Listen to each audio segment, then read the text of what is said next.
क्या इसकी हमने तैयारी की थी? चले मैं कहता हूं मैं मिलिट्री ऑपरेशन के लिए हूं, लेकिन मुझे कोई बता दे कि उस मिलिट्री ऑपरेशन के बाद अमन हो जाएगा, कोई नहीं बता सकता।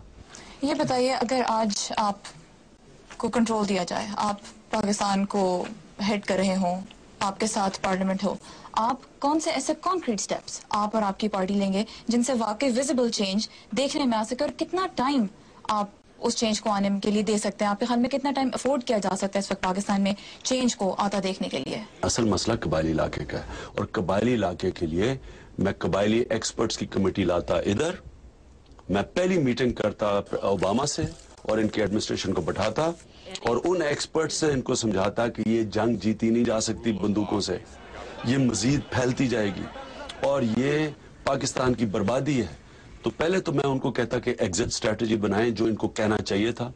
और आज आप हैरान होंगे कि CIA के जो अपने एनालिस्ट हैं, जो ग्रैहम फुलर CIA का स्टेशन चीफ था काबुल का, उसने हेरल्ड ट्रिब्यून में आर्टिकल लिखा है कि जब तक हम अफगानिस्तान में, ना अफगानिस्तान में मिलिट्री सोल्यूशन है और पाकिस्तान में इंतहा पसंदी बढ़ती जाएगी, पाकिस्तान नहीं काबू पा सकेगा जब तक हम निकलेंगे नहीं। हम अपनी फोर्सेस एक ग्रेजुअल विड्रॉ करें कबायली इलाके से, इंगेज करें लोगों को, कबायली निज़ाम को फिर से रिवाइव करें जो खत्म हो गया है, और जैसे ही हम इंडिपेंडेंट फॉरेन पॉलिसी करेंगे हम डील कर लेंगे मिलिटेंसी से। आप बात कर रहे हैं यहाँ पे आइडियलिस्टिक पॉलिटिक्स की, मतलब क्या पाकिस्तानी सियासत में आइडियलिस्टिक सियासत की जगह है इस वक्त? पाकिस्तान इस आइडियलिज्म की वजह से बना था और आइडियलिस्टिक पॉलिटिक्स की वजह से ये एक उसी पाकिस्तान बनेगा जिसकी वजह से ये मुल्क बनाया गया था। नहीं तो हम ये जो प्रैग्मेटिज्म के नाम पे, रियलिज्म के नाम पे हम ये बदतरीन गुलामी कर रहे हैं, ये कोई कौम आज तक दुनिया की तारीख में ऐसे खड़ी नहीं हो सकी। कौम खड़ी होती है इस्लाहत करके, अपने लोगों के जोर पे, अपने लोगों के जोर के ऊपर पैसा, अपने खर्चे कम करके, अपनी आमदनी बढ़ा के। कौम एक खुददारी की वजह से खड़ी होती है। कौम कभी बेकारी, भीख मांग के, एड मांग के, कर्जे लेके और फिर कर्जे से शहनशाहों की तरह जो साहिब इक़्तिदार हैं वो प्राइम मिनिस्टर हाउसेज और प्रेसिडेंट हाउसेज और प्राइवेट प्लेन्स में और बुलेट प्रूफ गाड़ियों में फिरें और समझें कि वो कौम तरक्की कर जाएगी, कभी भी नहीं कर सकती। जब आप ये सब बात कहते हैं तो आपके ख्याल में पिछले 60-62 साल का जो एक कोर्स ऑफ एक्शन हमने अपनाया है, जो आहिस्ता आहिस्ता एक ट्रैजेक्टरी की तरफ हम गए हैं, उसको आज आप कैसे रिवर्स कर सकते हैं? जो साहिब इक़्तिदार हैं, जो पार्लियामेंट के अंदर इलेक्शन लड़े, सारी जायदाद उसकी पाकिस्तान में हो, सारे बैंक बैलेंस पाकिस्तान में हो, लोगों से आप पैसे मांग रहे हैं, अपने पैसे बाहर रखे हुए हैं।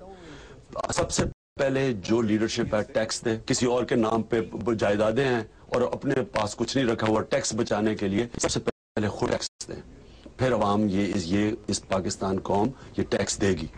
हम अपनी गवर्नेंस ठीक करें, पुलिस सिस्टम को ठीक करें, अपनी अदलिया को ठीक करें, ये मुल्क बड़ी जल्दी खड़ा हो जाएगा। इसमें बड़ा पोटेंशियल है। हमारी सबसे बड़ी ताकत ओवरसीज पाकिस्तानी है। इनको फिर अपील करें, अपने पैसे पाकिस्तानी बैंकों में रखवाएं, फिर इनको कहें कि आप भी पाकिस्तानी बैंकों में पैसे रखें। हमारा ये जो IMF के ऊपर हम भीख मांगते हैं ये खत्म हो जाएगा प्रॉब्लम। लेकिन एक्चुअली हमें पाकिस्तान में गवर्नेंस सिस्टम ठीक करना है, और मैं समझता हूं कि अगली इलेक्शन पाकिस्तान की तारीख की सबसे बड़ी इंशाल्लाह इलेक्शन के जरिए इनकलाब आएगा।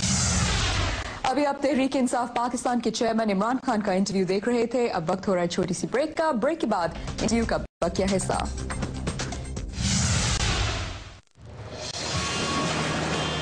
कौम की तब्दीली में बहुत बड़ा किरदार अदा करते हैं, तो आप पार्टी या आप खुद कुछ सोच रहे हैं नौजवानों को इंगेज करने में? इसमें एक सियासी शऊर पैदा हो गया नौजवानों में जो पहले नहीं था, और वो चेंज नजर आ रहा है। हम पहले मेंबरशिप करते थे तो हमें रिस्पांस नहीं मिलता था, अब हमने मेंबरशिप की है तो लाइनें लगी हुई हैं, और 80% 30 और 20 साल की उम्र के बीच में नौजवान जो हमें मेंबर बन रहे हैं।